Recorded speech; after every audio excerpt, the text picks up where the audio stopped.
Okay. So if you can speak to the PowerPoint. Yeah. Okay. The entire panel is just about an hour and 15 minutes. Yeah. So there you are. I think my voice is... I think they're trying to record it. So speaking into it enables us to record it. Relaunch it. Relaunch it. Relaunch it. Relaunch it. From the desktop.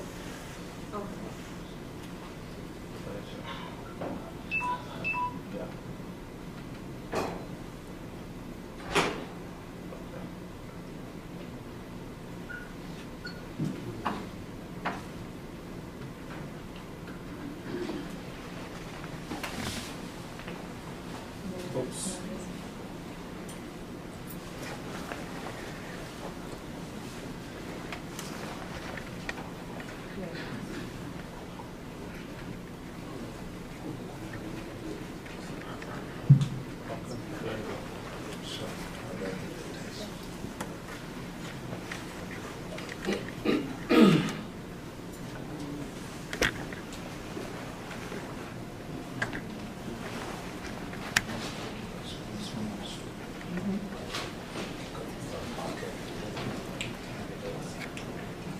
Anyway, my name is Joe Lugala. I'm originally from Tanzania, and my background is in medical sociology and medical anthropology, and I also teach global health.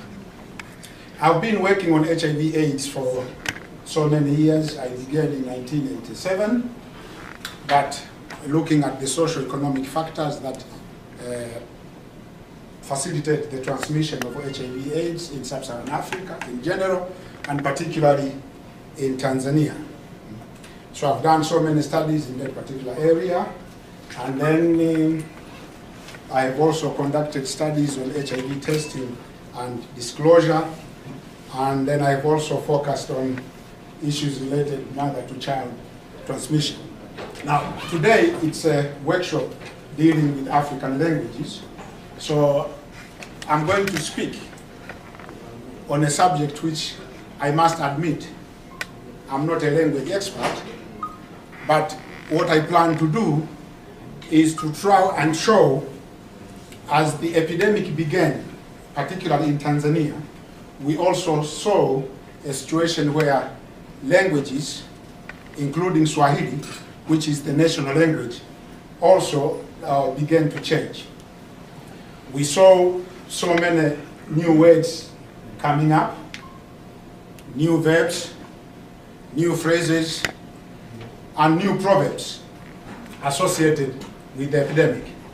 At the beginning, we had a situation where people were so confused.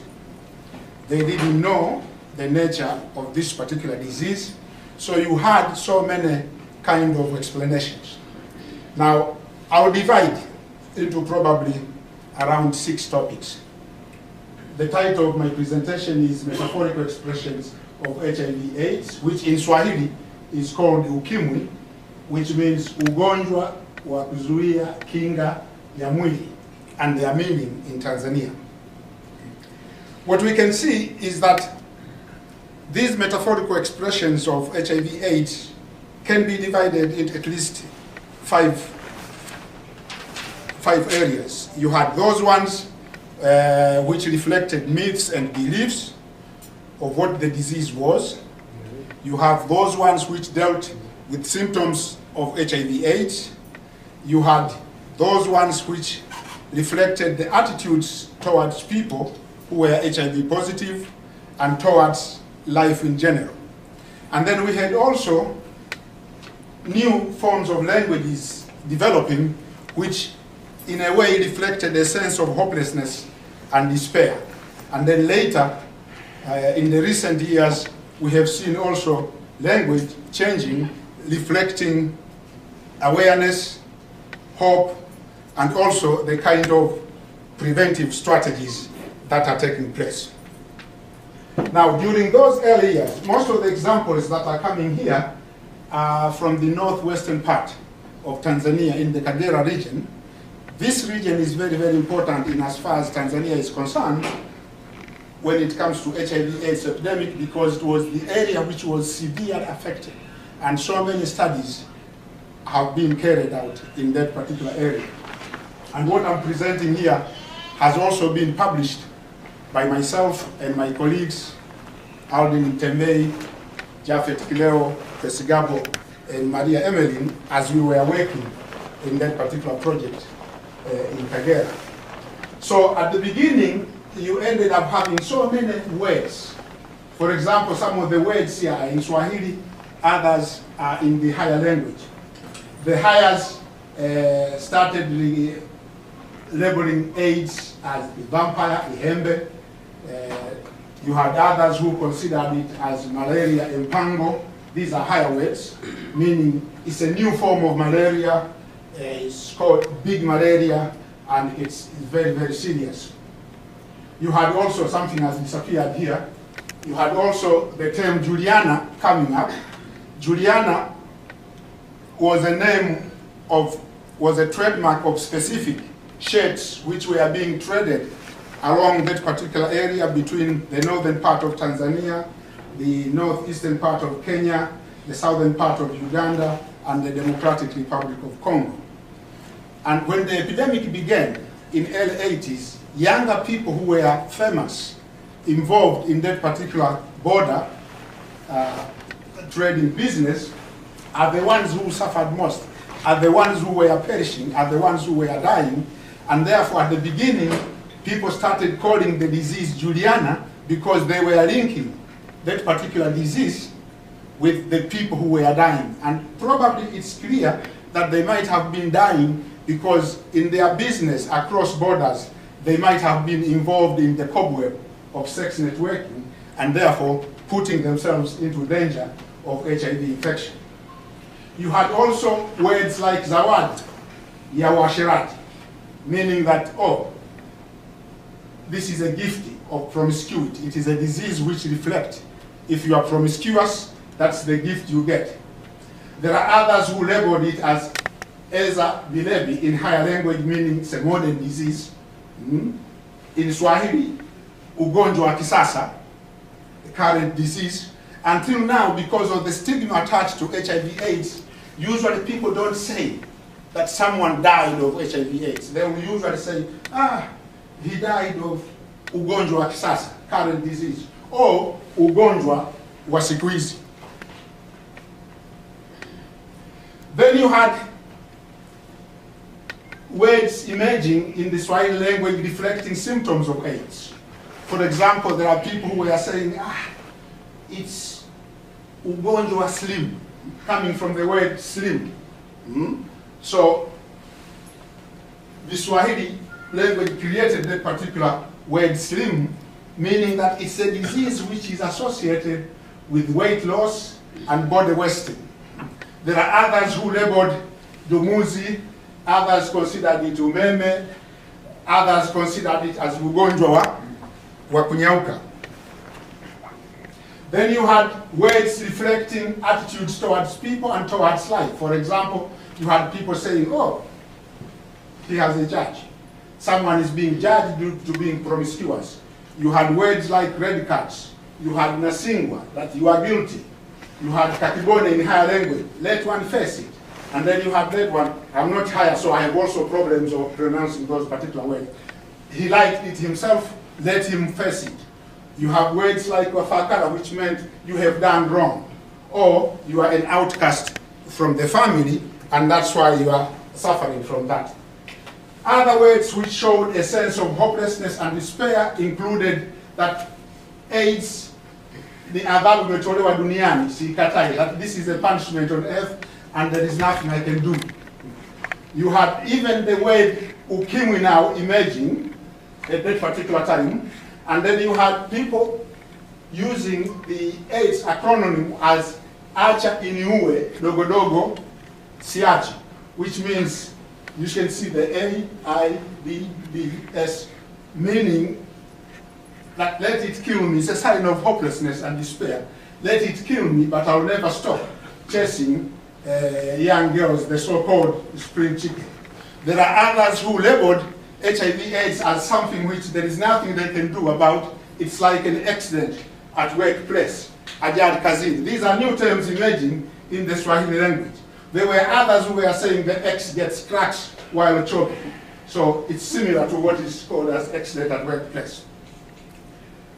Then you had these particular kind of proverbs emerging among the hires that you either have me and die or leave me and be buried. You cannot eat a banana. When issues of condoms came up, you had people now, according to the higher language, developing that you cannot eat a banana without peeling it. It's a language which was reflecting denial of condom use. I'm very, very quick because I'm against time. Then you had words raising awareness and hope. Things like socks. When condoms were being promoted, people began now talking socks. You know, the normal socks. The Swahili word is also socks. And people would say, oh, nowadays it's very, very important. There is HIV/AIDS. You don't do things without having socks, which basically meant condom use.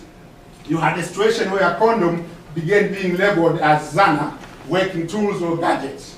You even have a situation where the government ended up manufacturing what are known as Salama condoms. Salama is a Swahili word for safety. And people began talking about mapenzi salama, which means safe sex. They began talking about ngono salama, which also means safe sex. And they also began discouraging people about risk sex, which in Swahili, a new name developed, meaning ngono zembe. So in Swahili now, when people talk about ngono zembe, what they mean is actually risk sex, multiple partnered sex, sex without protection, etc., etc. And then you had also words like these ones emerging, which warned people, be careful, don't get it, I have no cure. And then you had the word ukimwi emerging, which actually emerged from Kenya, and now is the official term for HIV/AIDS. I have more to say. Let me stop here because I'm against time. I'll have an opportunity of adding more later during the discussion. Thank you, Joe. And we'll come back to that.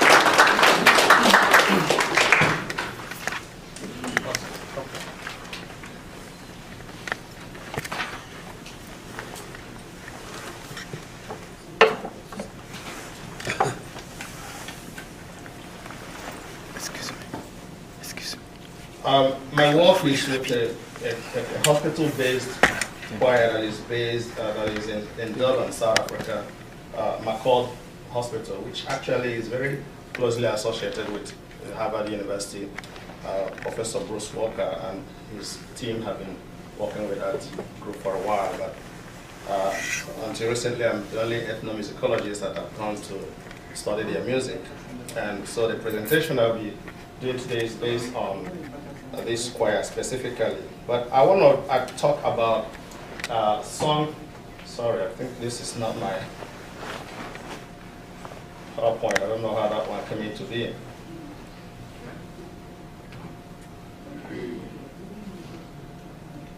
Okay. So I want to talk about naming how this choir names a disease, the disease of HIV/AIDS in their songs.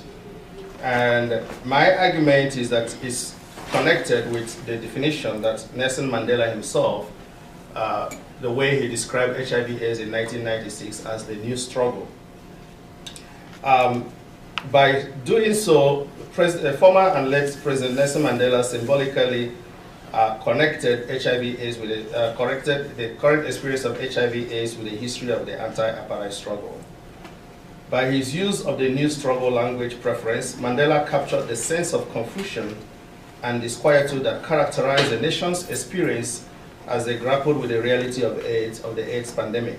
The next struggle will become evident, not just in the strategic plans and grassroots mobilizations around the objectives of prevention and treatment, but more so in the struggle to name the disease, if you like, to conceptualize it. Since the explosion of the AIDS pandemic, a number of studies have been conducted on the issue of naming the disease in African societies, and in Southern Africa in particular. A number of scholars have done that. Based on psychology of communication and social linguistics respectively, these studies analyzed everyday modus operandi around the issue of HIV/AIDS. They concluded, and their conclusions are consistent with a number of other studies among several other African culture groups, that ways of talking in African health discourse, particularly HIV/AIDS, follow the cultural patterns of indirectness in speaking, or what the Zulu themselves call Clonepa language. That is, indirect way of speaking that shows respect and face saving. This manner of speaking is particularly as a result of the hypersexual sensitivity that characterized the global HIV/AIDS pandemic and discourse. But the question that we need to ask is, why is it necessary even to name a disease? How does naming the disease contribute to mitigating the impact and to alleviating the sufferings exerted on the people by this new enemy in their midst? Writing on Zulu thought patterns and symbolism, the anthropologist Axel Eva Berglund suggested that disease naming is an important component of disease diagnosis, namely that of identifying the cause of given ailment and affliction. Naming initiates knowledge creation, and by naming the disease, both the healer and the afflicted are put on the pedestal of working together to realize an effectual cure of the ailment. In some African cultures, the indigenous diagnostic process in clinical reality then is achieved through musical performance. A number of ethnomusicologists and medical anthropologists who study the medium of music, including Stephen Fritzen, for example, in his 1996 study of healing ceremonies among the Tumbuka of Malawi and Zambia, provided evidence of how specific rhythmic modes played on the healing drums help the healing prophet to identify the afflicting spirit, in order that he or she may commence healing process by deploying the most appropriate therapeutic measures. Fritzen's study thus suggests that musical performance comprises an important space for understanding disease etiology in specific African contexts. My presentation then, drawn from the work and documentation that I've been doing on the music of the September Choir and HIV/AIDS positive, all of them, the members of the choir, positive young men and women, that is based at the McCall Hospital in Durban. So using two examples, I will show that the choir uses multiple concepts to refer to HIV/AIDS and to the therapeutic measures such as the ARV. By so doing, the choir also engages in the Zulu and African cultural practice of naming diseases as a means of initiating critical knowledge of the problem in order to find ways to remedy the situation. September Choir's naming of HIV/AIDS and ARV in their song is, however, very blatant, I would say, but non-sexualized, as has been the problem with the way we've been talking about HIV/AIDS for the most part. In contrast to the use of Clonepa language as evidenced in Clark and Frisch and other people's Mashiri studies, their concepts are, however, somewhat violent in nature, depicting HIV/AIDS as a killer and destroyer rather than just a disease that infects the body. Hence, I argue that in naming HIV/AIDS in their songs and by deviating from the practice of indirectness in language, the choir is trying to speak hard truth to themselves and their audiences in contrast to the use of soft language. What I will do right away now is to play some of these musical examples, and I want you to you can read the translations there of the text yourself. And okay, it looks like we have an issue here. I would rather pull it up from my iTunes if that will work faster. So here is the first song. I will play it and then I will, this one it says, Nguyelo Ujeso, which is a song that says, it's a gospel piece that says, look, here is Jesus who has been there from the very beginning. But the song also, as you're going to notice, eventually will start using militaristic language in the process. And what does that mean? We're going to see. We are not just a ball. We are not just a ball.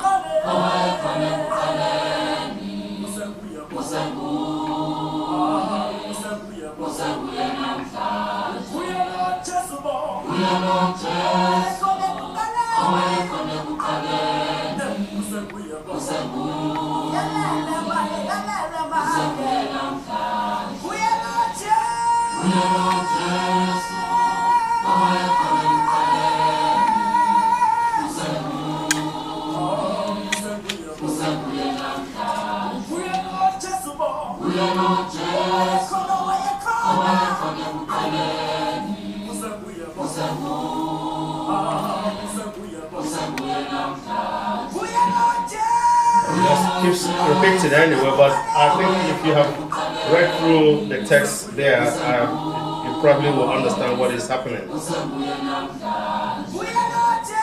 So I would like to go on and play the second piece very quickly so that we can also see what is happening in that particular song, and then I'll wrap it up.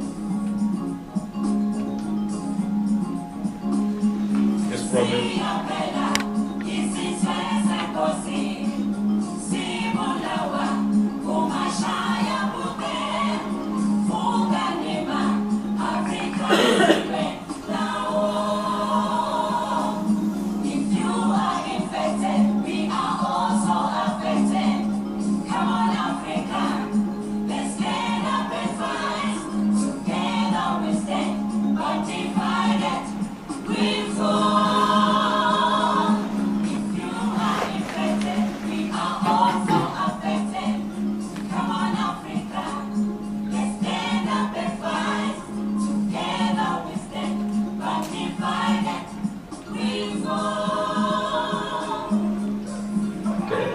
Like I'm running out of time.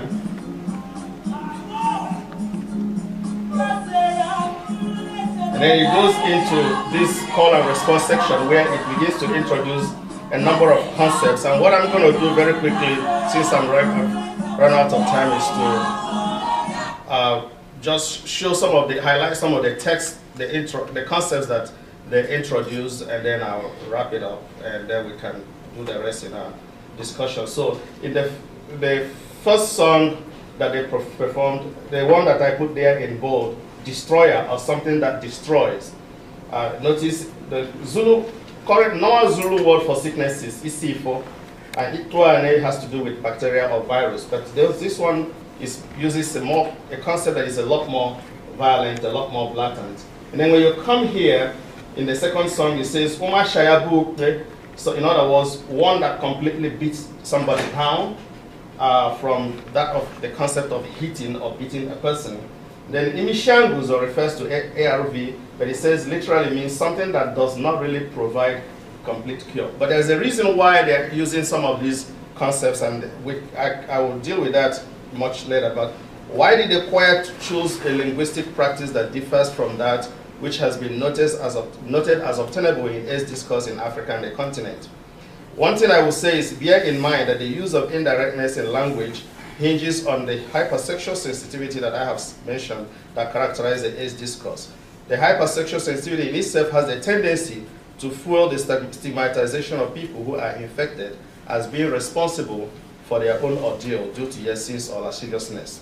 However, avoiding the use of indirectness means that the choir, which members are all positive, will avoid having to deal with the issue of sex and sexual promiscuity that is overly associated with the spread of HIV/AIDS.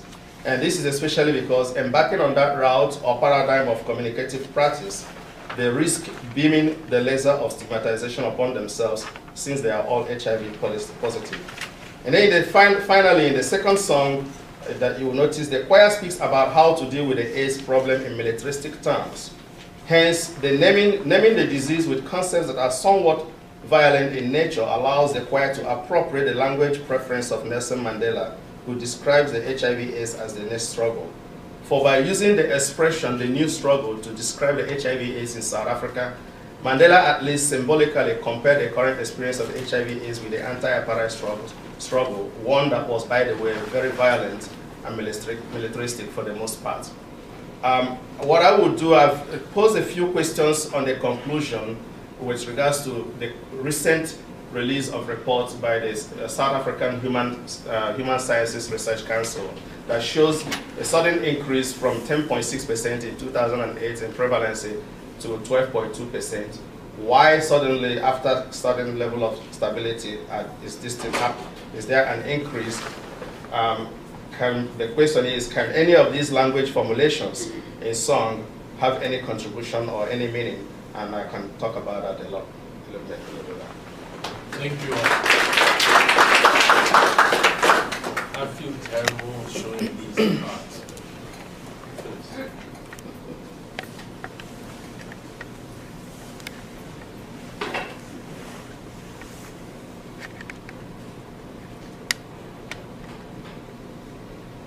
So I'm going to switch gears a little bit and talk about the treatment and prevention of AIDS. And I guess, although I've worked in Africa, West Africa primarily for many decades doing virus research and work on AIDS, I think that scientists have sort of a common language, so that's my excuse for not learning all of the wonderful languages in the countries that I've been in, like Senegal and Nigeria, but maybe I'll be able to tackle that in the next few years. So just to give you a little brief idea of what the PEPFAR program was like, or is it's ongoing.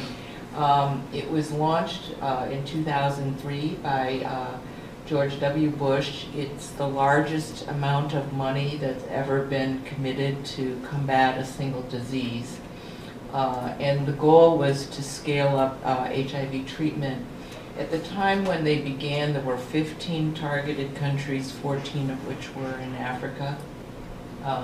And they had very large numbers of goals to provide drugs, goals to save orphans, and goals to identify positives and to take care of them until they needed drugs. And basically, along with other efforts like the Clinton Foundation and global, the Global Fund, it's been a relative success. So we're now about a decade down. We've seen the numbers of people in low and middle income countries go from probably under 500,000 to over 6 million. And no one ever would have guessed that that number of people could have be put on drugs so rapidly. But the message is that there's still a large number of people who are already infected that need the drugs. And UNAIDS is already saying that because of the drugs that are already out there, we're having decreased mortality. And another major issue that we face is that children have poorer access. That's partially because they're harder to identify, and it's also some problems that we have with pharmaceuticals because they're not formulated well for kids of all ages. Basically, the epidemic in the West was focused on adults, not in children, and so the big pharma has not really engaged in trying to deal with new medications and formulations that are suitable for kids. So we applied for the program in 2004. We were required to have at least 3 countries and have demonstrated expertise in working in HIV for at least 3 years in those countries, and that was just a requirement of the first 4 grants that were given. I had been working in Nigeria since 2000. Well, Fauzi and others have been working, Walt Willett's group and from Nutrition had been working in Tanzania, and Rick Marlink and Max Essex had been working in Botswana. So since those 3 countries were on the list, we applied and were happy to receive the grant. The university wasn't quite as happy, but they accepted the reality. And this is what we did. One of the nice things about PEPFAR was that they decided right from the very beginning that they would give a U.S. institution like us or Columbia the money, but in order to launch the program, we had to have complete agreement with the government. We now recognize that that was so that they could sort of prepare for the exit strategy of PEPFAR, which will eventually occur, but it was a way so that the governments and the ministries of health could say, we really coordinated this effort. And that was heavily coordinated by the Ministry of Health in Botswana. We basically said, we would like to help you with your burgeoning epidemic. We'll build an outpatient clinic. And they said, no thanks. We want you to develop a training program for our physicians and nurses. And we also want you to develop a monitoring and evaluation computerized program so the country knows how many people are on treatment.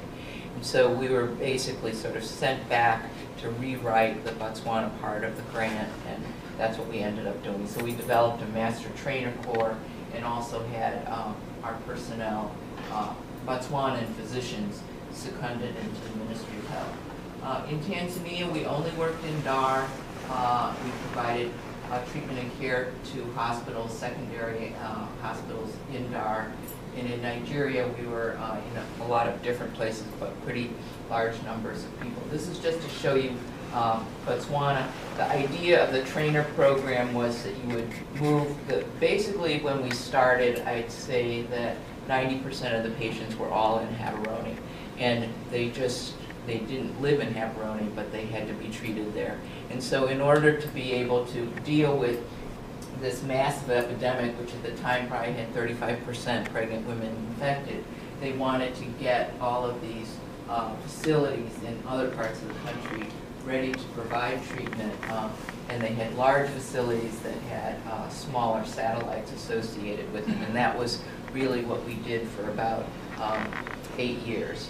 And Botswana is considered the best example, probably, of a country that first used their own resources, which are substantial, to start a program even before the U.S. or pharmaceutical companies came to help Botswana. But they were able to put 100,000 patients on treatment, which was really their goal within the first 5 years. And they've also done a tremendous amount in being able to provide services for pregnant women. So they are the good example.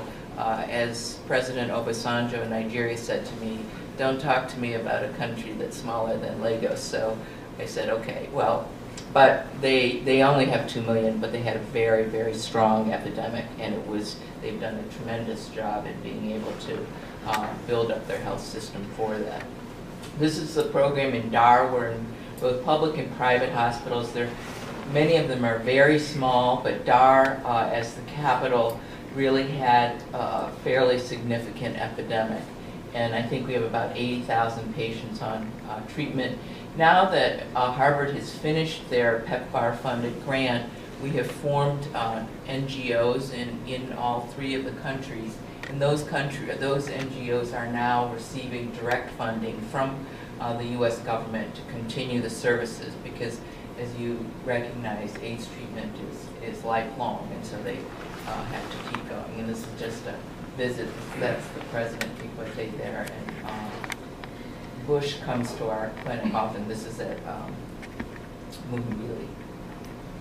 So in Nigeria, we started out with the Gates program there, and we're actually in 4 or 5 different states, primarily in teaching hospitals, and then we moved out to about 36 sites, or 26 ART sites and 64 that were providing prevention of mother-to-child transmission, and ended up very successfully being able to provide treatment to over 100,000 patients.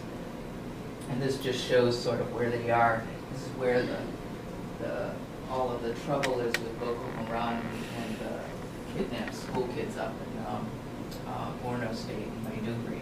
And that hospital has basically had to move most of their patients. We had 6,000 patients on treatment at the teaching hospital, and they're moving them to other states. They also have major problems with shortages of drugs because no one wants to travel there. So this just gives you an idea of the types of programs that we're doing in order to provide drugs. It's not just giving out pills. It's identifying people who are positive, counseling them, treating them for tuberculosis, and then providing drugs. So we can start out at the very top with 1 million people to be able to only treat 100,000. I think I'll just stop there. So, thanks.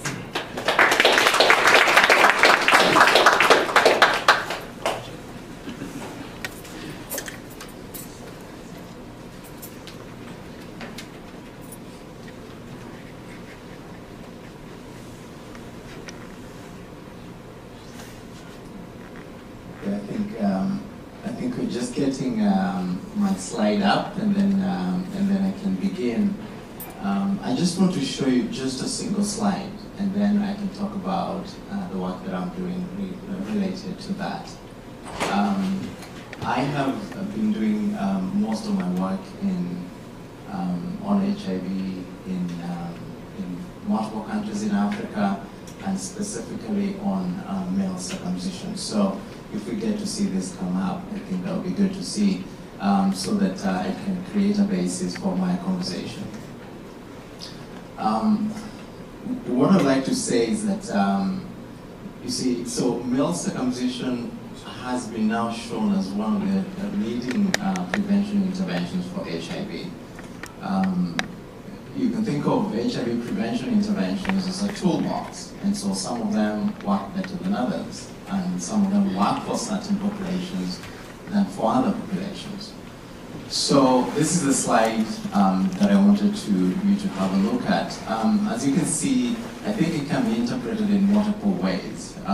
There is text in English, there is text in Amharic. The slide is a poster that was taken, that was put up in Gambela, in Ethiopia. And this was put up in Gambela, specifically in Gambela, because that is the only region in Ethiopia that they have not had traditional circumcision. Maybe just as a brief background, we know for a long time that if you look at the continent of Africa, where 70% of persons living with HIV globally are located, that it maps out very well with high HIV prevalence in areas where you have fewer men being circumcised. The first study that was done was in 1990, an ecological study by Stephen Moses and others. I was just looking at that study this morning.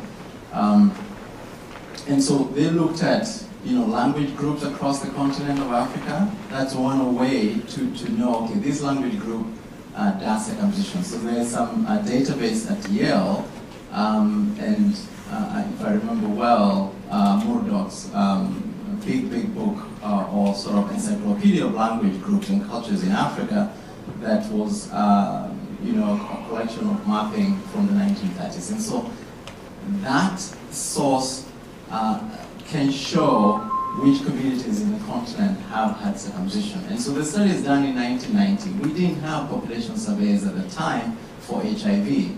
So how did they get HIV prevalence data? They looked at US Bureau, Population Reference Bureau, and some small studies that had been done.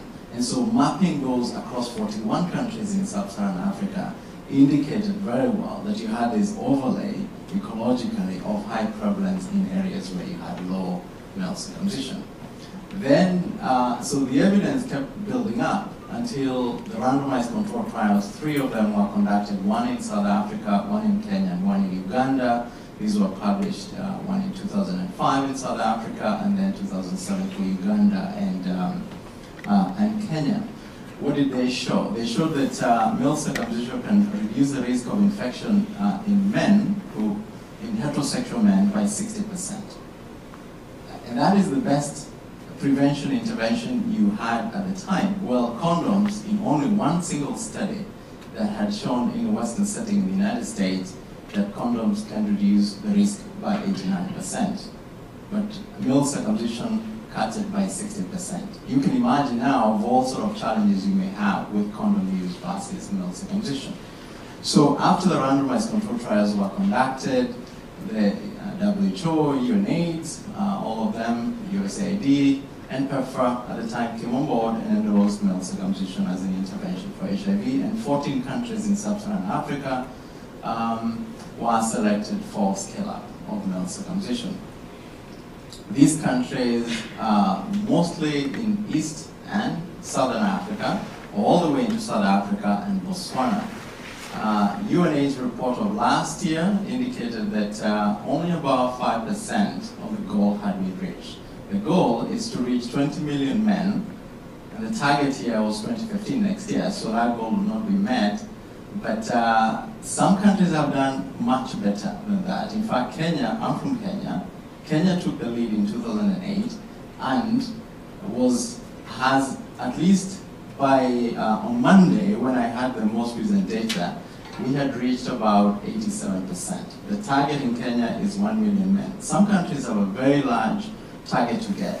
What do you do when you reach 20 million circumcisions in sub-Saharan African countries? You will save 4.2 million new infections in men and women by 2025. That's 21% of the projected HIV prevalence or HIV new cases in sub-Saharan African countries.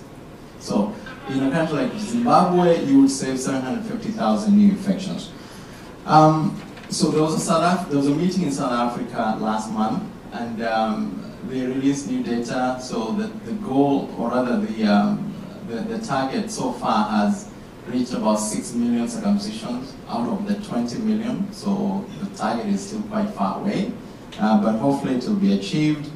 South Africa has done very well, although Kenya is leading and then Ethiopia is following. Ethiopia only needs to reach 100,000 men in Gambela region alone.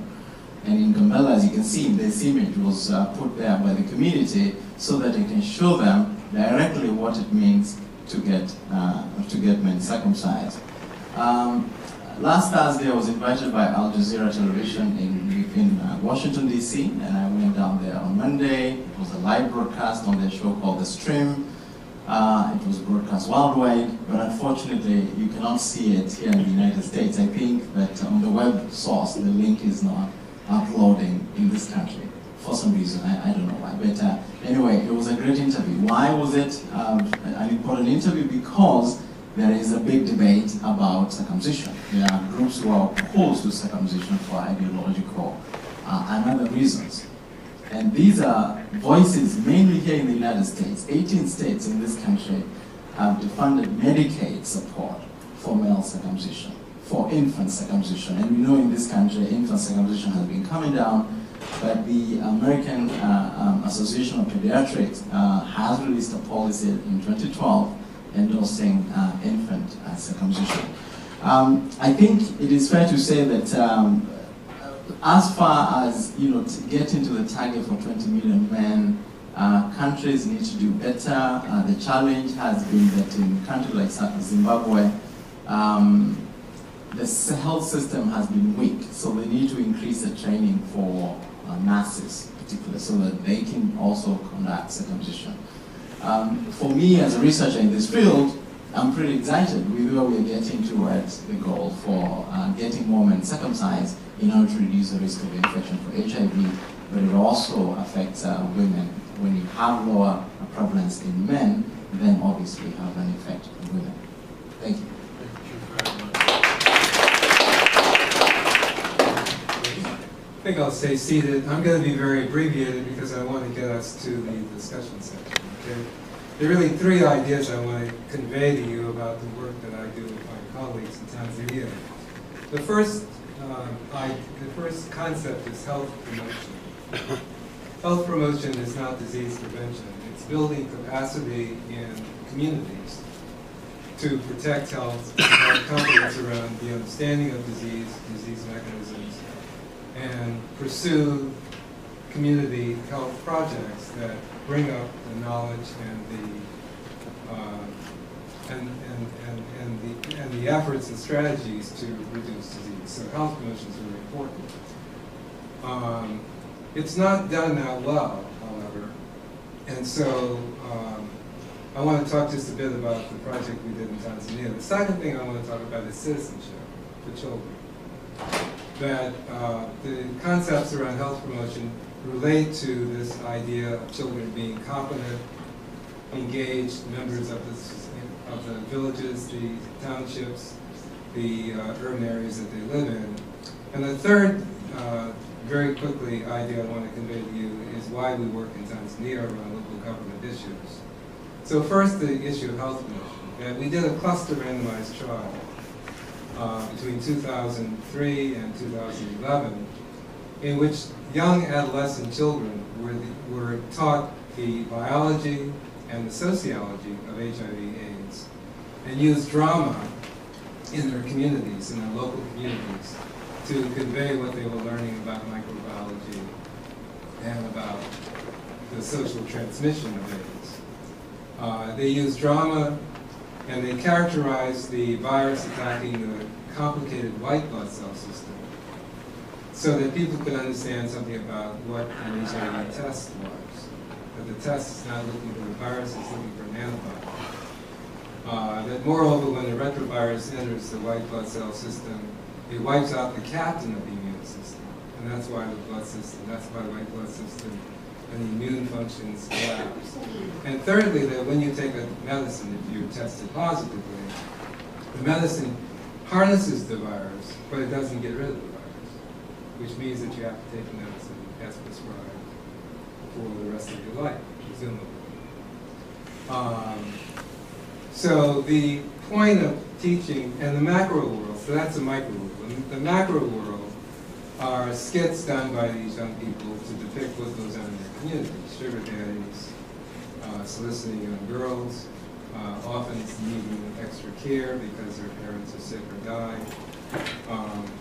And so what they did on Friday and Saturday for 28 weeks was to engage their communities in the micro world, why one should be tested, in the macro world, which is why one should be accepting and supportive and not stigmatizing young people.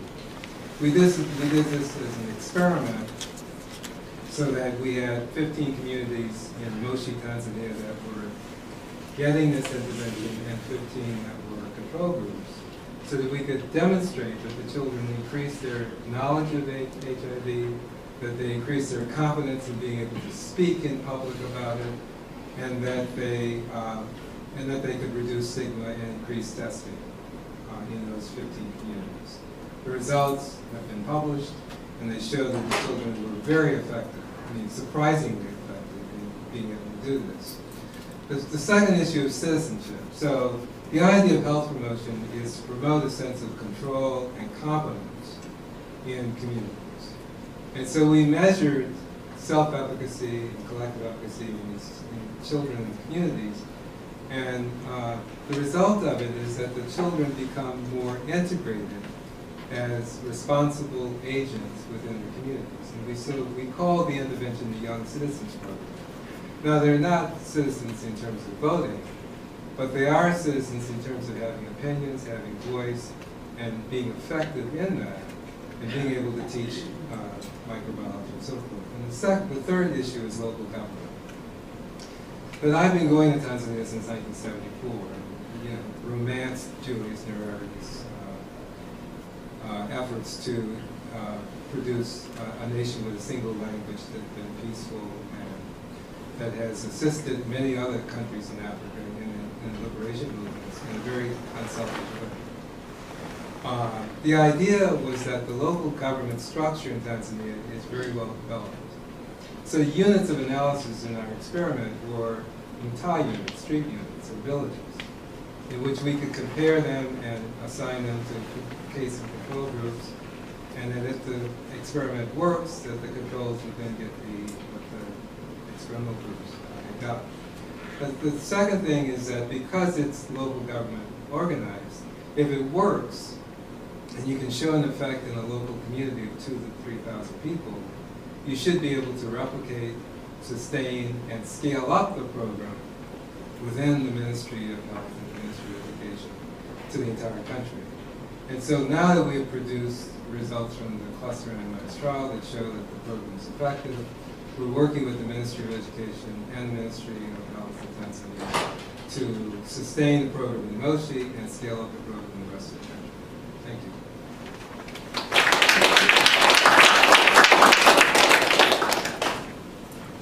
I believe these five, we needed 3 hours, but John Lugani didn't give us 3 hours. Let's open up for conversations, discussions. Please be brief. in your questions. I know we should get out of here maybe in about another 15 minutes, but at least that should give us a handful of questions to begin. Questions? And maybe you should state your name, affiliation, and then your question, then we get a sense of way. Mohamed Diallo, representative of the Union Food at New York, the ONG from Guinea. Okay, we thank all the panelists for their effort and investment in fighting this disease. My question is, first of all, I heard there's an association with the disease and the amount of T cell for people that are from black origin. Is that true or not? And then some places in Africa, some African doctors came up with treatment and even cure that the person who was previously infected became cured with another test. Is that, did you hear about that or not? Thank you. Okay. Let's take maybe 3 more questions, and then these are filmed to all the panelists, and we can take as they come.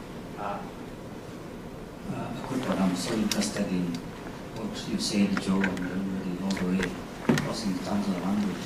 I wanted to follow up what I joined to say, when HIV/AIDS began, there was this Nairobi group, Nairobi prostitutes were not getting infected. What happened to them? What happened to these people?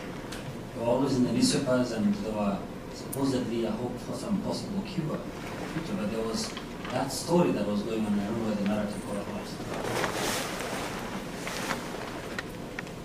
Yes, and then we'll come to this side as well, so that we balance the field of your Okay, this is, my name is Muhammad Uba, from New York, originally from West Africa, Guinea. Now, as far as the fight for prevention, it seems like it's very limited, the work that we're doing in Africa as far as fighting against this disease. Is there any way Africa could give each other hands and they fight as one, instead of just each country try to fight with severely limited, like, how can I say, the resources. So is there any way they can give each other a hand and they can fight this disease as one? Any questions from this side? And then the final one. Okay, my sister is, oh, my name is Chan. My sister is a medical researcher, and recently she's been really struggling to translate the technical words about HIV, CD4 into Swahili.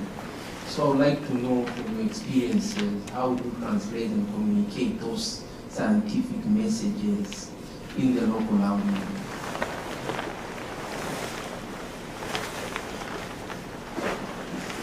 My name is Ali Jalo from New York, here to represent Kadlam, the foreign language.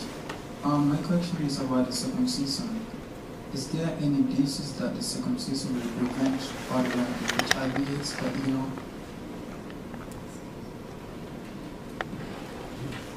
Last question. My name is Ruth Warode from Slovak. I teach Tirina. My question is, you pick one part of the Ethiopian Gambela. Why is it that, is it the most affected area, or is it just randomly you pick that area for research purpose? Thank you.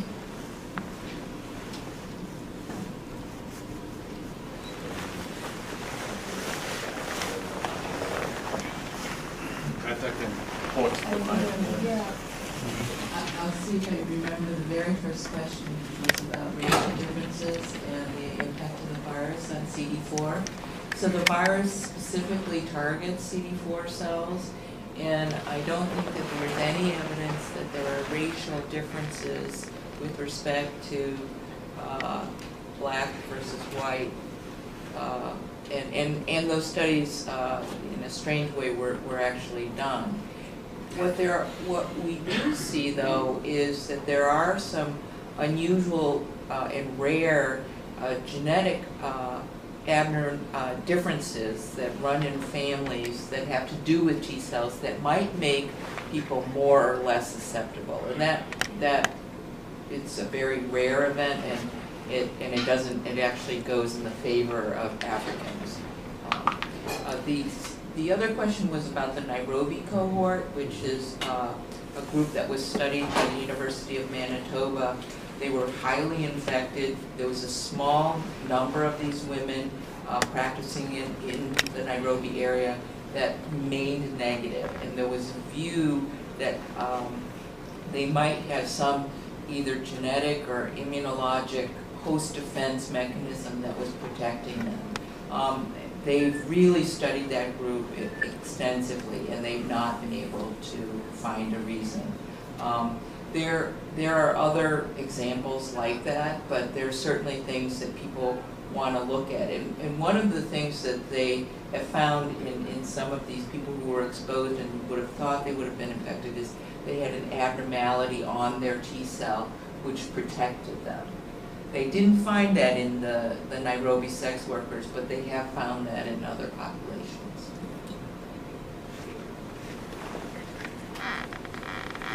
I don't think I'll need a microphone, but Mr. Moderator, can you allow me? I want to respond to Chambi's question, which I think is very, very important. Can you allow me to go to one of the slides which I didn't show, because it partly explains the dilemma that we are facing, and then I'll also comment on the issue of the circumcision.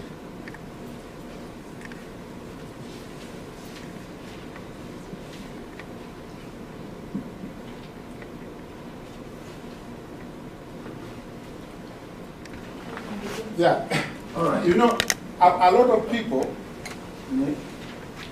for us here, we are educated and we can understand these things very, very easily. But for my mother or my aunt or my uncle in a remote rural area in Tanzania or Nigeria or Guinea, these terms like the CD4 count, etc., are so complicated to the extent that even up to now, those people who are dealing with treatment and care have not actually been able to develop African languages which can actually help people to understand these particular terms better. Even the issue of ARVs itself, a lot of people associate ARVs with cure. A lot of people.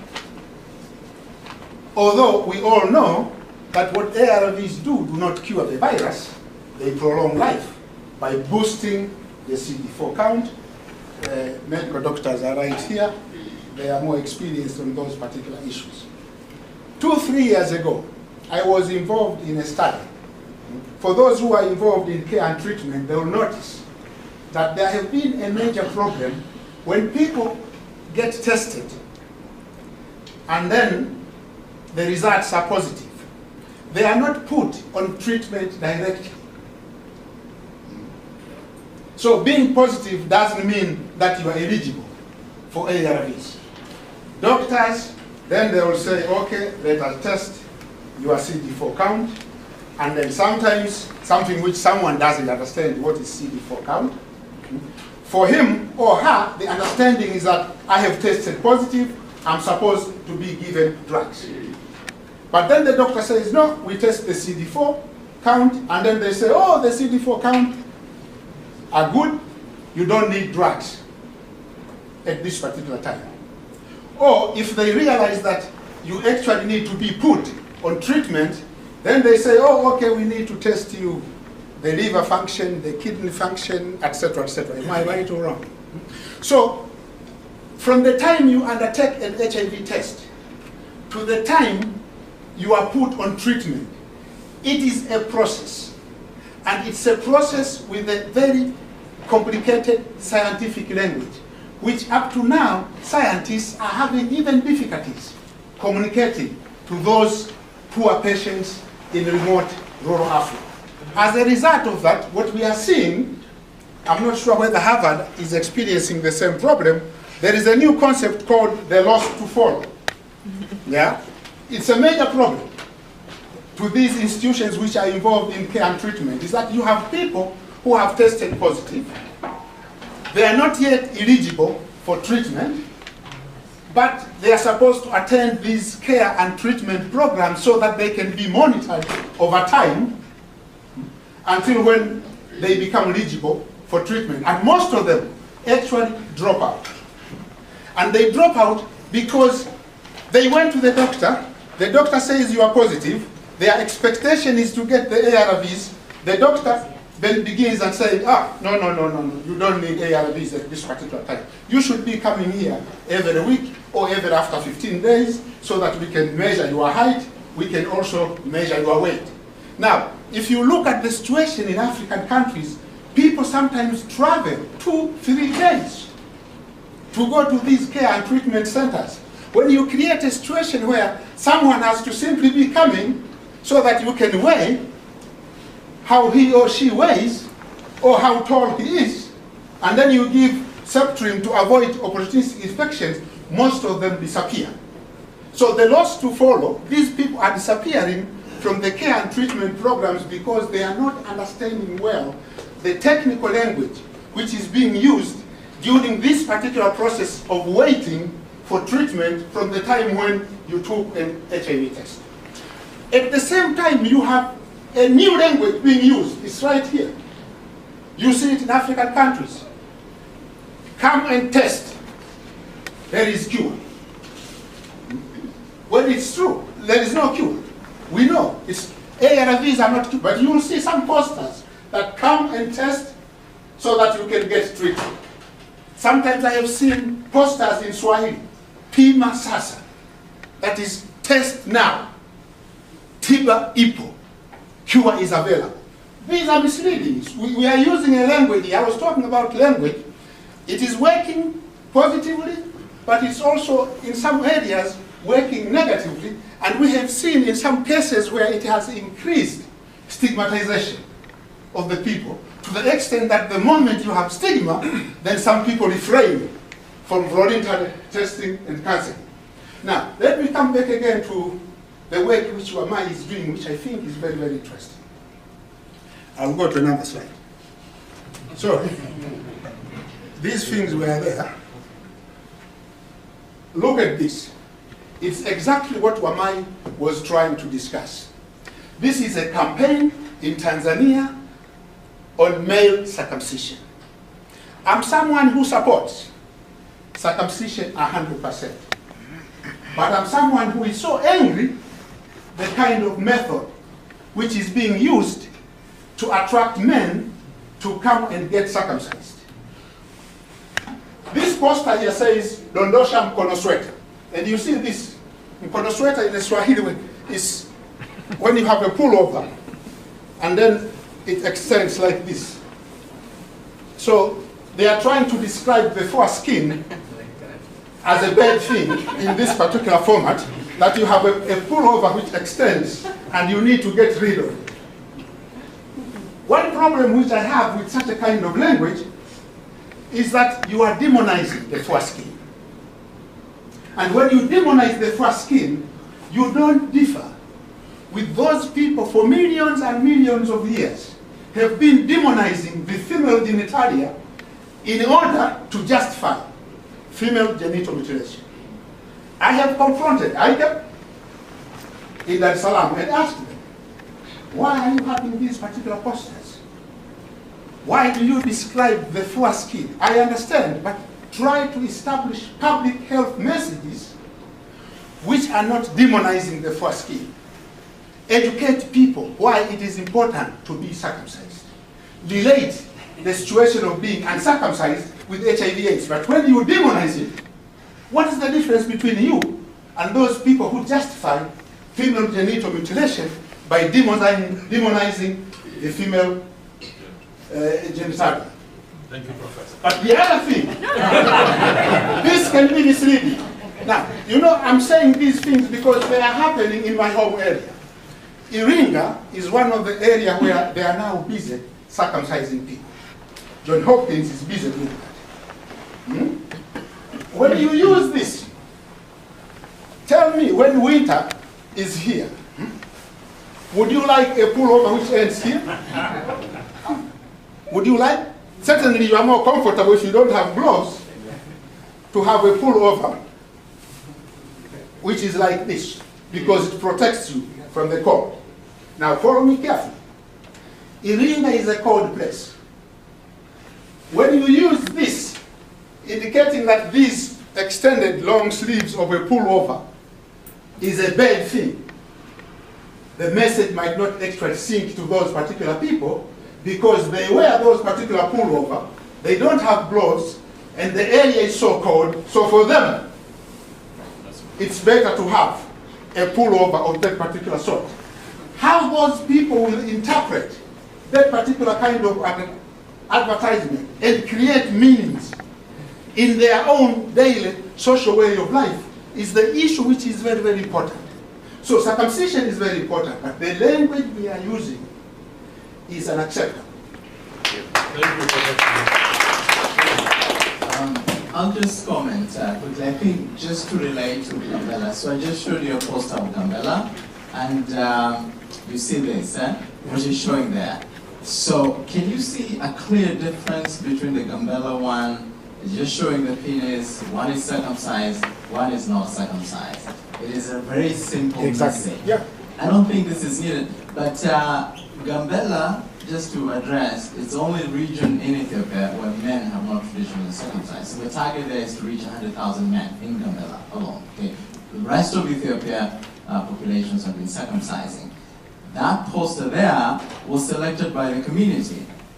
So several versions were presented, several versions came, and then they decided this is the one they want to put up. This is a process that they should do there. Exactly. You know, we know that most people accept circumcision, support it. In Tanzania, over 70% of both men and women support circumcision in traditionally non-circumcising communities. I'll just stop there. And can male circumcision prevent other diseases? Absolutely yes. I can go through a raft of them, childhood diseases, many of them, including at least at the higher end, HPV in women. So I have seen short video clip from Zambia, Zimbabwe, where they are banding the two of them. So, okay, like saying, okay, circumcision protects the men, but it also protects the women from cervical cancer. We know cervical cancer is more prevalent in East and Central Africa, in Southern Africa than the rest of the world. And there's a direct link between HPV and non-circumcision, even here in the United States. Unfortunately, we have just a few more minutes. The next panel starts at 2:40. So I'll let Professor Els make some closing remarks, and then we can all time such an exciting panel. Two comments. One is Shambi's question about the coordination and harmonization of the prevention and treatment of HIV regionally or sub-Saharan Africa wide rather than country by country, nation by nation. There are several organizations, multinational organizations that exist in East Central and Southern Africa. The Commonwealth Health Secretariat is one that is trying through its ministers of health to harmonize treatment. So I think there is a regional effort going on which needs support from outside agencies as well as stabilization within. The final comment I want to make is really, I think, very much in line with the comments that Joe was making, and that's about science literacy. I talk about health promotion. There are three ways that you can learn something. Somebody can tell you, a doctor can tell you that your CD4 count is thus and so, and usually leave a very vague impression in your mind about what he's talking about. Second way is that you can read about it. You can have a textbook or media circulars that explain in cartoons as well as in words what the biological mechanisms of HIV are. And the third form is a more active learning aspect in which you think about and act out the components of the mystery of how the virus attacks the white blood cell system and what happens with that. So we very carefully were testing children to see which of these modes of learning worked and which were being conveyed accurately through the translation from English to Swahili and back to English again. And I think that the active learning part, where children dramatize, was very effective in their learning very Harvard Medical School Year 1 microbiology concepts about HIV. And the way we knew that they learned it correctly was that they were able to teach somebody else. And somebody else was usually their parents. So communities can learn, and science literacy is a very important aspect to monitor one's use of language and one's ability to convey in pictures and drama and so forth what this is. I mean, microbiologists use the images. We don't see things all the time under the microscope. We have to imagine what a virus looks like. So scientists use their imaginations. We have to learn how people and children, starting with children, use their imaginations in learning science and becoming literate. Thank you. Could you please join me in very excellent. Thank you very much.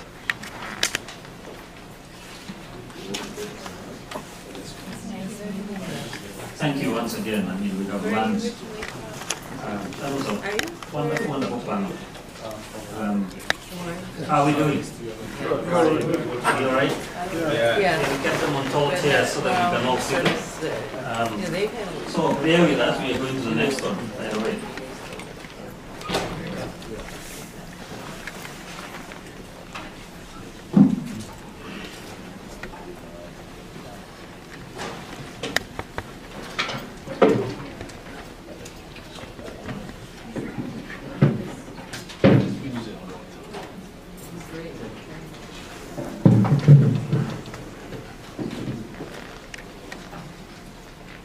Panelists come to the front.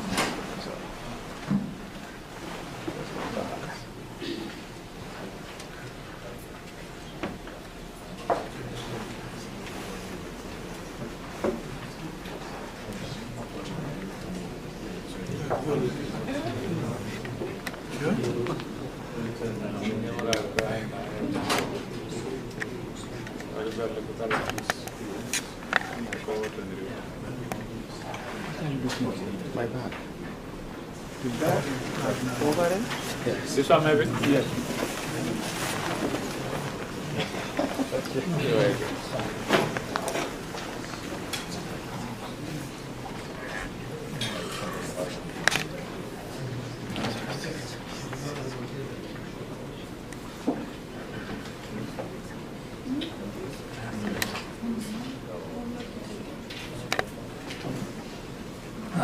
Dr. Fatima Batu, our director of this.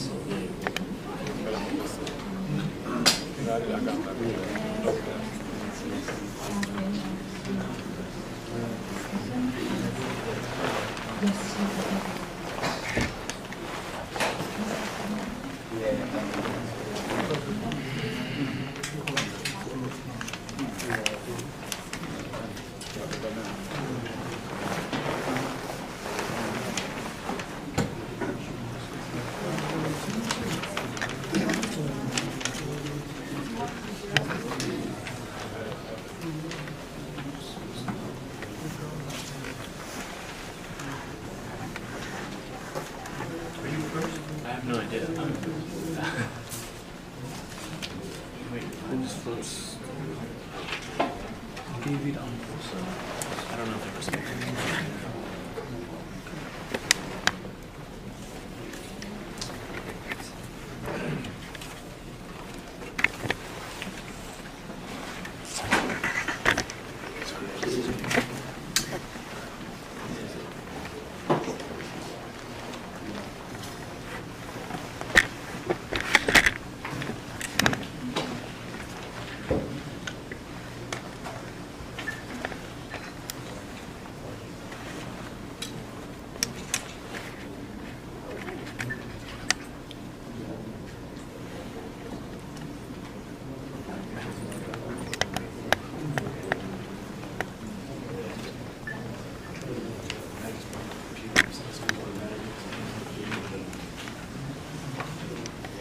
Hi everybody, welcome to the third cards. My name is Fatima Abbas. I'm a writer, so I'm coming at this from a slightly different angle, and I will be moderating the panel today. We have 4 very interesting talks. Nohan is not here yet, but he will be on the way, so hopefully he will arrive soon. I'm very pleased to present our speakers today. The first is David Amponsa, who is a historian of African and African diaspora religions. His current research excavates how indigenous religion and discourse around it has shaped state formation and construction of such activities in pre-colonial, colonial, and post-colonial Ghana. He is finishing up his PhD at Harvard and will be joining the religious studies faculty at the University of Missouri, Columbia in the fall. We also have Ibrahim Abadi and Abdullah Abadi. Ibrahim Abadi is a student of civil engineering at Portland State University, and Abdullah Abadi is senior accountant at either Rohan University, Coleman Donaldson is a linguist who focuses on speech events and literacy practices in Francophone and Mandingo West Africa. He is currently pursuing a PhD in educational linguistics at the University of Pennsylvania. Nohan Sano is the Secretary of Commerce and Promotion in the Enko Association in Thailand. He is focusing on promoting the Enko language and introducing it to smartphones. So please join me in welcoming our participants. And we will start with David.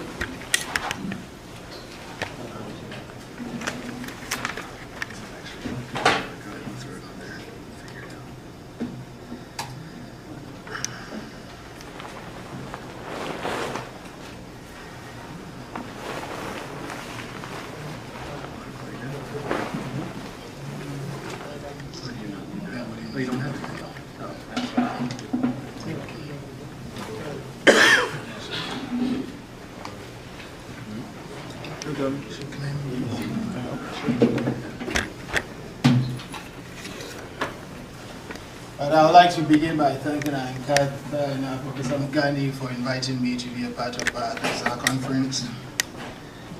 So on annexing the Gold Coast, which is present-day Ghana, as a colony in 1874, the British declared a policy of non-interference, especially in matters of religion. However, the exception to this policy was a randomly assembled and ever-changing body of indigenous customs deemed to be repugnant, threatening, and injurious to British morality and sensibility and to the health of society. The result was that so-called primitive populations became paradoxically subjects of both improvement and protection. In this short paper, I situate one of these beliefs and practices, witchcraft, within the formation of the colonial state and its subjects. Overall, I explore the big picture witchcraft paints about the messy intersections of culture and crime, violence and law, the state, and the supernatural. My objectives today are twofold. First, I show how the etymologies of Beye, which is the tree word for witchcraft, provided a basis for the insecurities associated with living in a world with witches. And second, I situate the language of witchcraft within the cosmologies or logos of indigenous groups in the state. The etymologies of the Akan tree word Beye, which was later mapped onto European ideas of witchcraft and vice versa, opens up the grammar of existential hopes, fears, and anxieties Akan peoples experienced and continue to experience in their everyday lives. The tree word for witchcraft, Beye, and its cognate, Beyefo, which translates as the witch, derived from two epistemologies that speak to the notion of power and its relationship to the invisible world. Firstly, Beyefo, the witch, consists of 3 words, Ba meaning child, Ye meaning to remove, and Fo meaning the person. Loosely translated, the expression means the one who removes a child. The tree word for witchcraft, Beye, then translates as to remove a child. This etymology reveals a number of important points. First, it indicates that the initial indigenous conception of witchcraft may have been closely bound up with the prevalence of miscarriages and high child mortality among the Akan peoples.